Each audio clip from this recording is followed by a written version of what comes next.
मुसलमानों को कहाँ कौन से खित्ते में भेजा जाए, क्यों जाएं? क्या वजह है कि ऐसे लोगों को दंदनाते हुए मुल्क में उनकी आमद रफ्त पे, उनकी इस किस्म की जहर अफशानी पे किसी किस्म की लगाम नहीं लगाई जा सकती। अगर कोई कहे कि अगर तुम्हारे पास बंदूकों का लाइसेंस नहीं है तो बेलाइसेंस की बंदूक उठा लो। ये वो मुल्क नहीं है जिसका ख्वाब देखा था।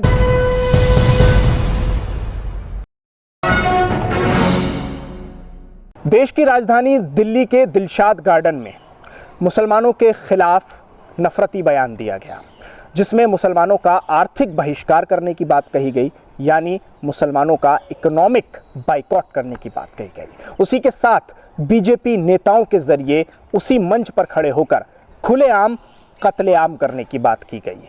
ये तमाम चीज़ें कुछ साधु संतों और बीजेपी के नेताओं के जरिए उस मंच से सुनने को मिली। लेकिन इस पूरे मामले में जो गौरतलब बात है वो ये है कि उस पर अभी तक कोई एफआईआर दर्ज नहीं हुई और किसी तरह से कोई एक्शन नहीं लिया गया।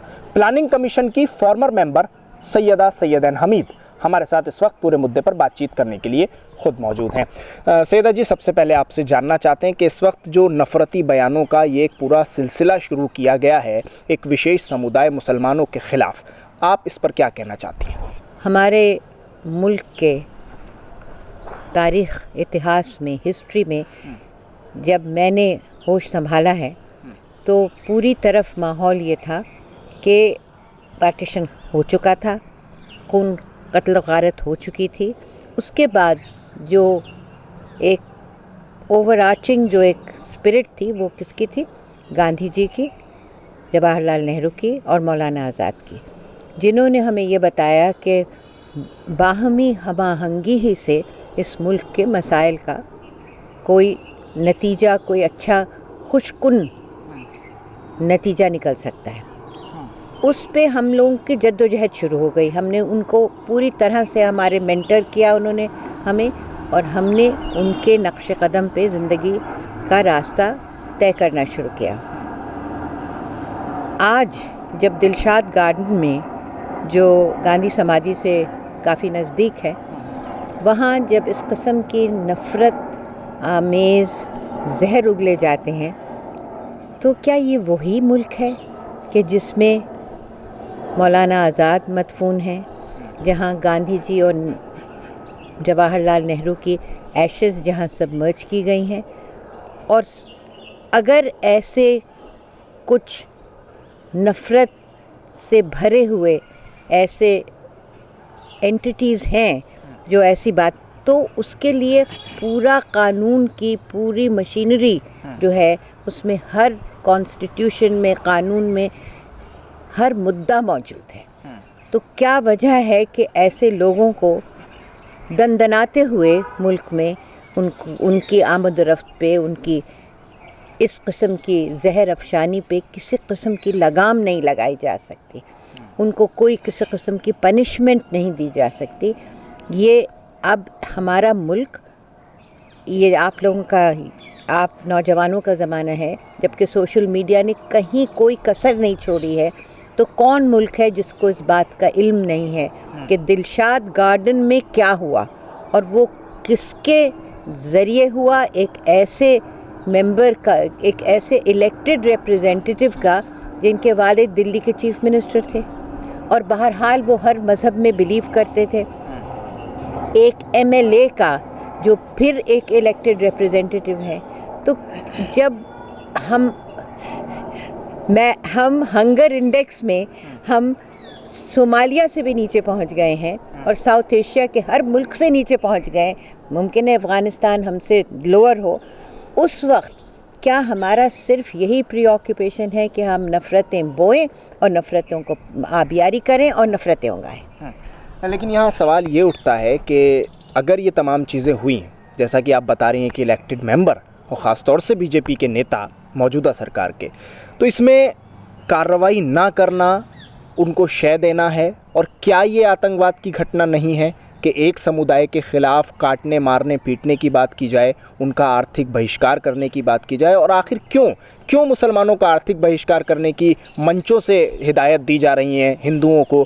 ये बताया जा रहा है कि आप मुसलमानों से ख़तरे में हैं। क्यों है ऐसा? जिन लोगों के सर में दीवानगी और एक जिसे हम कहते हैं सर में सौदा है, वो तो ऐसी बात कर सकते हैं क्योंकि वो अपने होश और हवास में नहीं हैं या ये कहीं से ट्यूटर्ड हैं। मगर अगर हम उस पर किसी किस्म की कार्रवाई नहीं करते, अगर कोई कहे कि अगर तुम्हारे पास बंदूकों का लाइसेंस नहीं है तो बिना लाइसेंस की बंदूक उठा लो, अगर उस पर हम किसी तरह का अंकुश नहीं लगाते, लगाम नहीं लगाते, उसकी तंबीह नहीं करते, तो इसमें सबसे ज़्यादा कसूरवार के कटहरे में हम खड़े हैं। और अगर हम उस पर आवाज़ ना उठाएं तो हम भी इक्वली कसूरवार हैं। इसीलिए मैंने आपसे आज बात करने के लिए रज़ामंदी ज़ाहिर की, क्योंकि मैं समझती हूँ कि बबांगे दहल ये बात हमें कहनी चाहिए कि ये वो मुल्क नहीं है जिसका ख्वाब देखा था, जिसके बेसिस पे मुल्क को आज़ादी मिली थी। और हम लोग जब तक, हम हिंदुस्तान के लोग, हम भारत के लोग जब तक इसके ख़िलाफ़ आवाज़ नहीं उठाएंगे तब तक निज़ाम नहीं बदलेगा। और ये ज़ाहिर है ये सरासर इस वक्त निज़ाम की ही बड़ी बहुत ज़बरदस्त कोताही है। देश की प्रेसिडेंट को आपने एक लेटर भी जारी किया है इन हालात को लेकर, उसके बारे में थोड़ा सा जानना चाहेंगे आपसे कि उसमें क्या लिखा गया है और क्या कुछ आपने मुतालबात किए हैं और क्या उस पर आगे पूरी प्रक्रिया बढ़ी है? जी, बस आखिरी बात मैं ये कहना चाहती हूँ कि हमारी एक ग्रुप है Indian Muslims for civil rights, और वो ख़त लिखा गया था Draupadi Murmu honourable president of India को। वो ख़ुद एक ट्राइबल महिला हैं, ट्राइबल हैं, वो महिला हैं, वो ख़ातून हैं, तो उस हवाले से उनके दिल में एक ख़ास गहराई है। ये ख़त लिखा गया था और उसमें हमने ये कहा था कि ये तो आइन के ख़िलाफ़ है, ये तो कॉन्स्टिट्यूशन के ख़िलाफ़ है।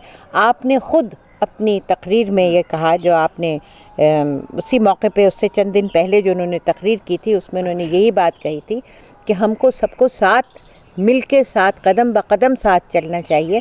तो आप क्यों खामोश हैं? इतने बड़े ओहदे पे आप बैठी हैं, मुल्क के आप प्रेसिडेंट ऑफ इंडिया हैं, आपके साथ बहुत बड़े बड़े डॉक्टर जाकिर हुसैन और डॉक्टर राजेंद्र प्रसाद और वी गिरी, मतलब आपको इस बात का शिद्दत से एहसास है, फिर आप उस पर क्यों नहीं कोई कदम उठा रही हैं? हम आपसे गुजारिश कर रहे हैं कि आप इस पर अपनी आवाज़ उठाएं और इस पर सही कदम उठाएं ताकि लोगों में कॉन्फिडेंस हो कि हम एक जमहूरियत में सांस ले रहे हैं।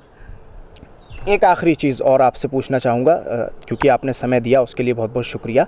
एक सवाल आखिरी मेरा आपसे ये है कि मुसलमानों का आर्थिक बहिष्कार करना, इकोनॉमिक बाइकआउट करना, काटने मारने पीटने की बात करना, हिंदुओं को ये दिखाना कि आप ख़तरे में हैं, मुसलमान आपको मार देंगे, उसी के साथ मुसलमानों को देश से अलग भगा देना, क्या ये तमाम चीज़ें, ये सारी देश से बाहर कर देना, कहीं और भेज देना, यानी जैसे कहा जाता है पाकिस्तान भेज देंगे, तो क्या ये सारी चीज़ें मुमकिन है? 20 करोड़ की आबादी को कहीं भगा दिया जा सकता है? क्या ये देश मुसलमानों का नहीं है? मैं बस ये आखिरी चीज़ पूछना चाहता हूँ। नहीं, ये तो बिल्कुल एक नामुमकिनात से ज़्यादा नामुमकिन है कि 200 मिलियन मुस्लिम्स, इस वक्त पाकिस्तान में 220 मिलियन है और इस वक्त हिंदुस्तान में 220 मिलियन है और 25 मिलियन है पाकिस्तान में। तो आबादी का हिसाब से भी और हर तरह से जो मुसलमानों का कंट्रीब्यूशन रहा है शुरू से आखिर तक, ये एक तो बहुत, ये बात तो एक बहुत ही मुहम्मल बात है और मैं इसके बारे में क्या कह सकती हूँ। मगर ये कहना कि मुसलमानों को कहाँ कौन से ख़ित्ते में भेजा जाए, क्यों जाएं, हम क्यों जाएं? हम यहाँ पैदा हुए, हम यहाँ अपने रहबरों की, अपने लीडर्स की इंस्पिरेशन से हमारे आबाओ अजदाद ने ये फ़ैसला किया कि यहाँ रहेंगे, हम भी उन्हीं के नक्श कदम पे चल रहे हैं। कौन होता है ये कहने वाला कि इनको यहाँ से निकाला जाए? हम कहीं नहीं जाएंगे, हम यहीं रहेंगे मरते दम तक। हम अपना ये इख्तियार, ये राइट हम नहीं छोड़ सकते।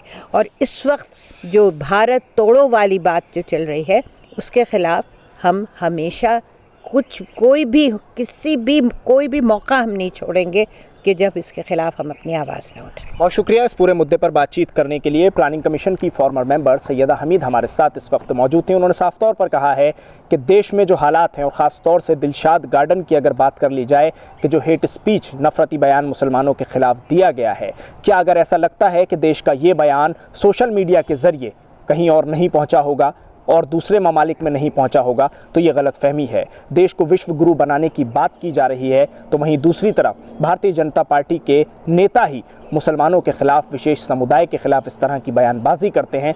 देश मुसलमानों का भी है, बराबर का हिस्सा है। मुसलमानों ने देश के लिए कुर्बानियाँ भी दी हैं। इसके खिलाफ लड़ने की ज़रूरत है, आवाज़ उठाने की ज़रूरत है, ऐसा सीधे तौर पर प्लानिंग कमीशन की फॉर्मर मेंबर सैयदा हमीद का कहना है। दिल्ली से कैमरा पर्सन नाजिम के साथ न्यूज़ MX के लिए साहिल नकवी।